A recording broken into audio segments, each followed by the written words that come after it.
Me, Aaron Sorkin's one of the best living writers today. And, you know, when I heard he's coming out with a new film, I'm like, hey, it's gotta be at least good, right?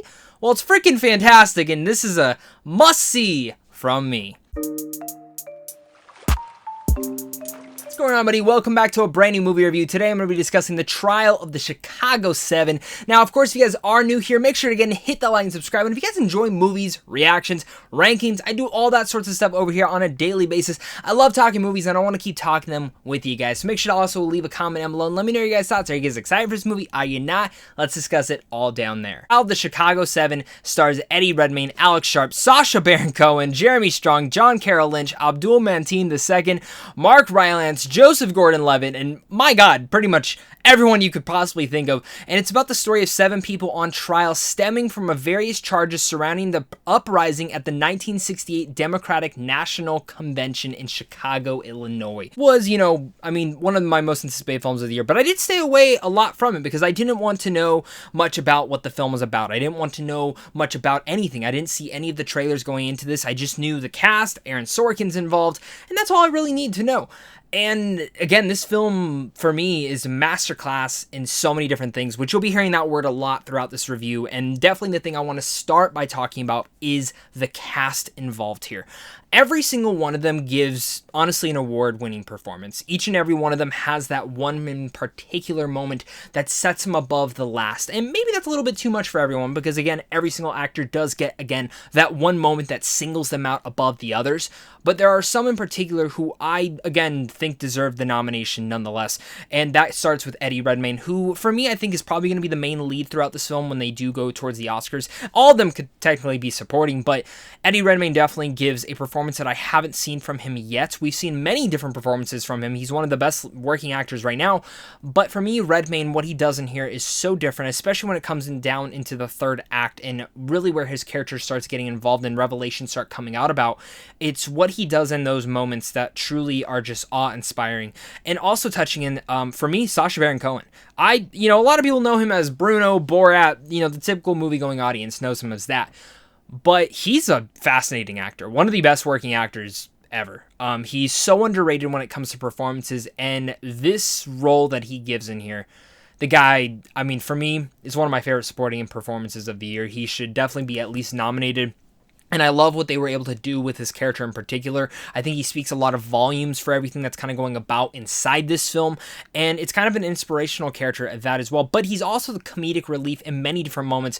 And he elevates the script's comedic points as well. And I really loved how Cohen was able to elevate each and every one of those moments. Really, two of the other big performances in here, of course, is Mark Rylance, who, again, great actor, steals the show, has the big moments, but this is another performance that I haven't seen Rylance do before, and I'm actually really happy to see how bombastic he can go at times, and again, how he's subtle, but when he needs to go loud and confident, he can go loud and confident, and that's something that, again, I really like from Rylance, but Chewie!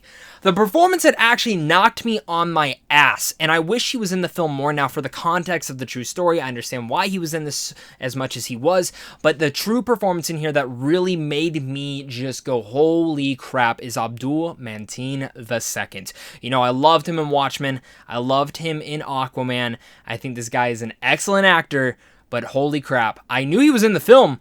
I didn't even notice him when he walked in. He comes in frame, and I'm like, is that him? There's no way that's him. Come on, that's not him. And it was him. He transforms into this role into such a way that I've never seen him transform into a role before like this. A lot of the performances in here, in fact, are very transformative, but it's something about his performance in particular that just bled off the screen, and I was like, perfect. And speaking about moments, character in particular has one of the hardest moments to watch throughout this entire film, and in fact it made me feel very gross. It pissed me off and angered me, and much of the film will actually get you angered and make you pissed off at what is going on. And again, it'll actually make you think about the past, the present, and the future of our government and in general our society, but it never gets too political into the space of going today, because I know that right now a lot of us are very much facing heavy political upheavals, but what this film does in particular is really tackle into the court system, and I loved what Aaron Sorkin was able to do that. And again, each and every one of these performances were masterclass and elevated the script at hand, which the script, Aaron Sorkin, one of the best living writers ever. The guy just destroys this script. Really, every single moment, every single scene, every single monologue is shooting off like firecrackers usually, but in this one, I would say they're shooting off like fireworks. Just every single moment, beat for beat, airtight, and really just laser gripped to the floor that just possibly could not stop. It is excellent the way that the script was written. It's masterclass in writing as well. The directing is great. I really liked Aaron Sorkin's first directorial debut, but I do think it was a little bit too long and the pacing was a little bit uneven. But for me, this film, it was fast-paced, it was moving, and the editing is a big part about that. This is one of the best edited films as well for the year. If you want to see a great edited film, this is where you kind of look for it. I think film students will be able to analyze this film in so many different ways, especially when it comes down to the editing that I was so impressed by, and every single realm and every single layer of all those moments. And I was just, again, so impressed to see how he was able to do this. And again, just fantastic filmmaking all across the board. Across this whole entire film, there are moments in here that I will not be able to forget. There are moments that will definitely be stuck with me. And the way that he's able to tell the story in such an interesting, entertaining, and also crowd-pleasing manner, while at the same time really rivaling you up and getting you mad as the characters are, is something that's a true testament,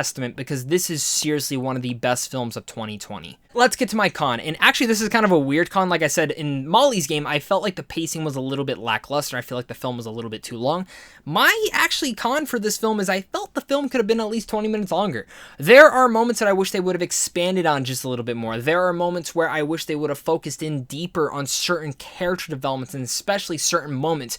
I love the framing. I love the structure of the whole entire film. I just wish there was a little bit more to do with certain characters, especially one in particular played by Calvin Harrison Jr., who is also great in here.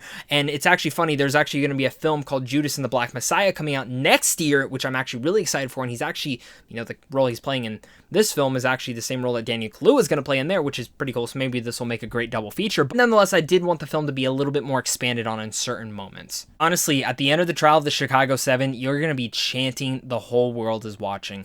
It's a fantastic film that is masterclass acting, writing, directing, and definitely the editing. Gripping, riveting, and especially from the first scene to the very last, I couldn't keep my eyes off the screen. Abdul-Mateen II, Rylance, and Redmayne are truly my big all-stars throughout this, but every single person in here has that one big moment that pushes them above the line. And honestly, when it comes to a SAG Ensemble Award, this should be nominated for that. This film should be nominated for very much a lot of different things. This is a huge Oscar player, guys, and a lot of you guys are going to absolutely love this film. So with all that said, I'm going to give The Trial of the Chicago 7 an A. Thank you guys again so much for clicking on. See you guys are seriously all the best. Make sure to hit that like and subscribe on your way out. Head on over to Sandwich on Films on how to see films early. And of course, it's a big thing to you and a big thing to my Patreon supporters, because without you, I wouldn't be able to do this. Thank you guys again. And of course, until next time, stay classy.